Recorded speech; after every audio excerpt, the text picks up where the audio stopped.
Thursday, November 1st, 2018, the day after Halloween. This is The Green Light. Thank you for tuning in today. I hope everybody's Halloween night was a memorable one. All right, so today I've got a couple topics before I go into my NFL picks as usual. First, I want to go over the NFL trades that happened on Tuesday. Golden Tate went from the Lions to the Eagles. Demaryius Thomas went to the Texans from the Broncos. Clinton Dix went from the Packers to the Redskins. Those were the most notable trades.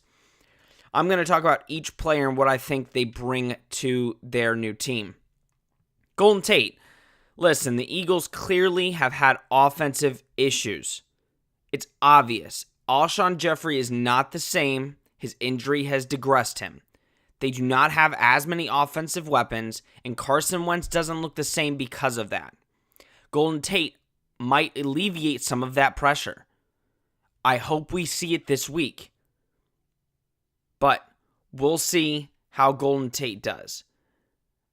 Actually, let me rephrase. The Eagles are on their bye. Yes. So we'll see next week how Golden Tate can make that offense better. But I don't know. I think Golden Tate is a good, solid wide receiver talent. Do I think he was worth a third-round selection in the upcoming draft? No.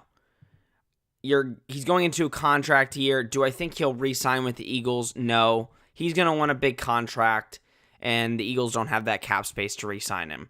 He's definitely a one-and-done player with the Eagles to try to get something going, because right now nothing is going right for the Eagles. They had a big win against Jacksonville.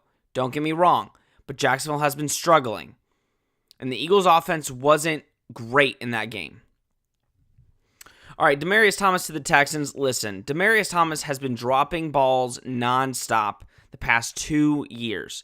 Maybe with a new scenery and a new quarterback, he can get going. The Texans need him. With Will Fuller out for the rest of the year, they need Thomas to produce, because with just one good wide receiver on that team and DeAndre Hopkins, the Texans are not as good. They need two dual threat wide receivers that can take some pressure off of Deshaun and can make defenses scared. So we'll see how he does this week against his former Broncos team. And then Clinton Dix to the Redskins. I love the deal. A fourth rounder for a starting safety that you can plug in right away and can help that defense. I like the trade. I'm excited to see what he's going to do this week against the Falcons, against one of the high-powered offenses in this league. But only time will tell. I think the Golden Tate trade I didn't like because of the pick. Demaryius Thomas, they had to do it. And then I love the Clinton Dix trade. We're not even going to talk about the Ty Montgomery trade that they basically just gave him to the Ravens. All right, and for my second topic today, I want to give a huge shout out to Derrick Rose. I think you've seen all of the people commenting and talking about Derrick Rose the past 24 hours. A huge game last night on Halloween, 50 points for Derrick Rose against the Utah Jazz. Listen, in like 2008, 2009, or around that time, like 2011, I think is the year he won the MVP. Derrick Rose was a star in the league. He was an MVP. He's had so many injuries and so many downfalls in his career. I've never seen a player that's had so much thrown at him for injury aspects and like team aspects to literally come out now after years and put up a 50-point performance and will his team to a victory without their star player. And I got emotional watching his post-game interview. You know, when you understand how those players feel, you're just happy to see them perform. I guarantee you, he never thought he was going to have another game like that. Now time will tell to see if he can keep producing like that. But the point is, it's good to see a player like that ball out and prove that he can still play the game that he was so good at years ago. All right. Again, the topics are starting to dwindle. Again, I'm working on a couple things. Things are in the works.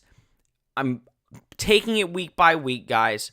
So stay tuned in the coming weeks. But with that being said, last week I was 9-5. I picked a ton of people told me I picked too many upsets, and they were right last week. I figured the Broncos were going to beat the Chiefs. They were close, but I was wrong.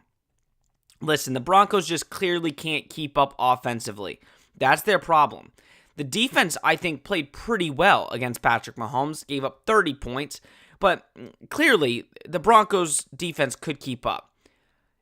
The offense just couldn't, and that is the Broncos' downfall. I get they got rid of Demaryius Thomas, and they want Sutton to be their new number 2 wide receiver. Only time will tell, but I don't see it. I just don't. That offense needs a lot of work, and I think you're going to see within the next couple years, they're only going to be drafting offense because their defense is fine. All right. So, I'm 73-47 on the year, and we'll go with tonight's game, Raiders versus 49ers. Honestly, I think the worst game of the week is on Thursday Night Football. Raiders versus 49ers. CJ Beathard, at the moment that I'm recording this, is 50-50 to play. We're unsure. They let me down last week.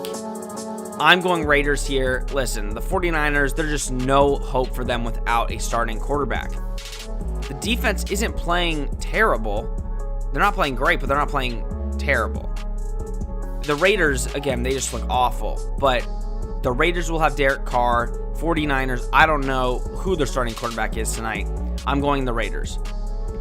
Bears versus Bills. I'm going Bears.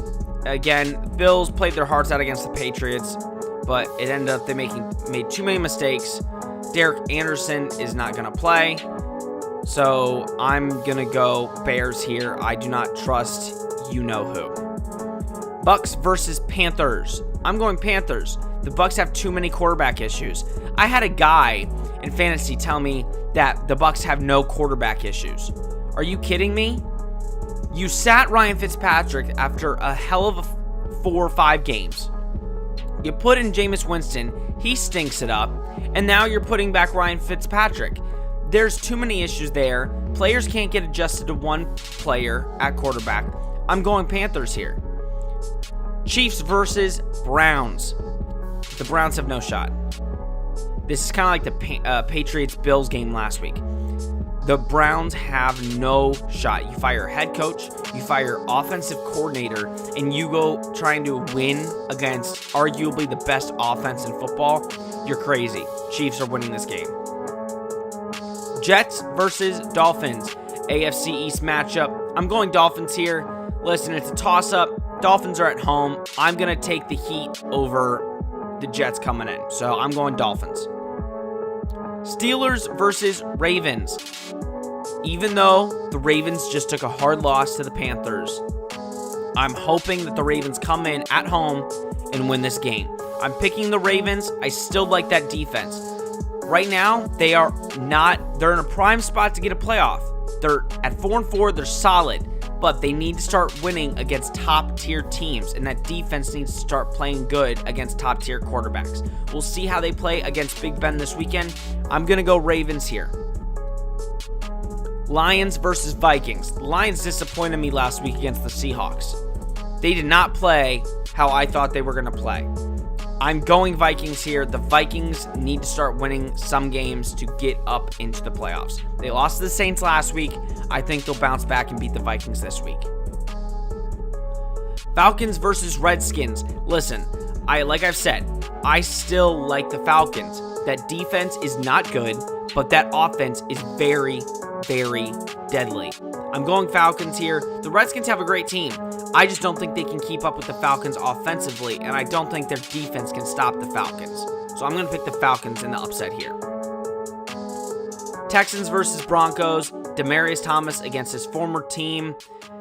Listen, there's going to be a lot of eyes on this game. Whenever a trade like that happens, you want to watch and keep your eye on it. I'm going to go Texans here. Like I said, I don't think the Broncos will be able to keep up with the Texans offense, so I'm going to go Texans. Chargers versus Seahawks. Listen, the Seahawks they don't have an identity to me. Every time I watch that team, I don't see an identity. Their previous identity was the Legion of Boom. They had that great defense that had so many great defensive players and Russell Wilson. Right now, it's Russell Wilson and a bunch of his men going into battle. There's no identity there. I'm going to go Chargers. I like the Chargers a lot more. That's who I'm going to pick. Rams versus Saints. Listen, Rams going in undefeated, Saints going in with one loss. The Saints are at home. I'm picking the Saints. The Rams are a little iffy right now. They're rocking the boat. They only won by 2 against Green Bay, and Green Bay should have won that game if Ty Montgomery didn't fumble the ball. I'm going Saints here. Titans versus Cowboys. Both these teams. I'm going to go Cowboys. I've said this since week 1. Titans have no identity. You don't know what kind of team they are.